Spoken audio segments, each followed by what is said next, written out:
Ramitha, hi. ಏನೇ ಮಾಡ್ತಿದ್ಯಾ? Clean ಮಾಡ್ತಾ ಇದ್ದೆ ಕಣೆ. ಓ, ಮಾರ್ನಿಂಗ್ ಕ್ಲೀನಿಂಗ್ ಕೆಲಸನಾ ಇವತ್ತು? ಹೌದು.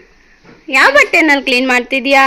ನನ್ನ ಮಗಳದೆಲ್ಲ ತುಂಬಾ ಚಿಕ್ಕದಾಗ್ತಿತ್ತಾ, ಹಾ, ಹೊಟ್ಟೆ ಎಲ್ಲ ಉರಿಯುತ್ತೆ ಆಚೆಗೆ ಎಸೆಯೋದಕ್ಕೆ. ಅದಕ್ಕೆ ಅಟ್ಲೀಸ್ಟ್ ಅವ್ರಲ್ಲೇನೆ ಕ್ಲೀನ್ ಮಾಡಿ ಹಾಕೋದು. ಅಯ್ಯೋ, ಆಕ್ಚುಲಿ ನಿಂಗೊಂದು ವಿಷಯ ಗೊತ್ತಾ? ಯಾಕೆ? ನಮಸ್ತೆ ವೀಕ್ಷಕರೇ, welcome to colourful life channel ಆಧ್ಯಾತ್ಮ ನೆಮ್ಮದಿಯ ಮಾರ್ಗ. ವೀಕ್ಷಕರೇ, ನೀವು ಇವಾಗ ತಾನೇ ನೋಡಿದ್ರಿ ನನ್ನ ಫ್ರೆಂಡು ಅವ್ರ ಮಗಳ ಬಟ್ಟೆ ಚಿಕ್ಕದಾಯ್ತು ಅಂತ ಅದ್ರಲ್ಲಿ ಒರೆಸ್ತಿದ್ರು. ಈ ತಪ್ಪು ನೀವು ಕೂಡ ಮಾಡಬೇಡಿ.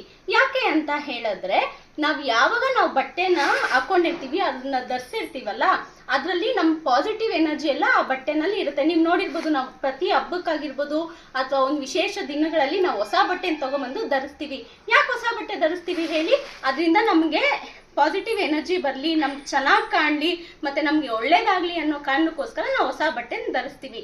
ನೀವೇನು ತಪ್ಪು ಮಾಡ್ತಿದ್ದೀರಾ? ಅದೇ ಬಟ್ಟೆ ಚಿಕ್ಕದಾಯ್ತು ಅಂತ ಹೇಳಿ ಮನೆ ಒರ್ಸೋಕೋ ಅಥವಾ ಯಾರಿಗಾನ ಚಿಕ್ಕದಾಯ್ತು ಅಂತ ಕೊಟ್ಬಿಡ್ತೀರಾ.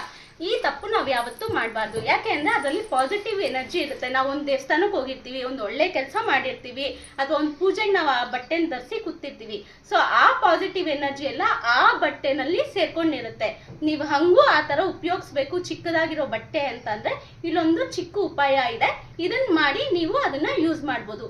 ಏನಪ್ಪ ಅದು ಅಂತ ಅಂದರೆ, ನೀವು ಯೂಸ್ ಮಾಡೋಕೆ ಮುಂಚೆ ಯಾವ ಬಟ್ಟೆನ ನೀವು ಯೂಸ್ ಮಾಡಬೇಕು ಅಂದ್ಕೊಂಡಿರ್ತೀರೋ ಅದನ್ನ ಕಲ್ಲುಪ್ಪು ನೀರಿನಲ್ಲಿ ನೆನೆಸಿ ತೊಳೆದು ಆ ನಂತರ ನೀವು ಬೇಕಾದ್ರೆ ದಾನ ಮಾಡ್ಬೋದು, ಯಾರಿಗಾನ ಕೊಡ್ಬೋದು, ಅಥವಾ ಈ ಥರ ನನ್ನ ಫ್ರೆಂಡ್ ಮಾಡ್ತಿದ್ಲಲ್ಲ, TV ಓಡಿಸೋಕ್ಕೆ, ಮನೆ ಓಡಿಸೋಕ್ಕೆ ಆ ಥರ ಉಪಯೋಗಿಸ್ಬೋದು. ಹಾಗಿದ್ರೆ ನಿಮ್ಗೆ ಇದು ಯೂಸ್ಫುಲ್ ಅಂತ ಅನ್ಕೊಂತೀನಿ. ಇದನ್ನು ತಪ್ಪದೇ ಮಾಡಿ, ಖಂಡಿತ ನಿಮ್ಮ ಲೈಫಲ್ಲಿ ನೆಗೆಟಿವ್ ಎನರ್ಜಿ ಬರಲ್ಲ.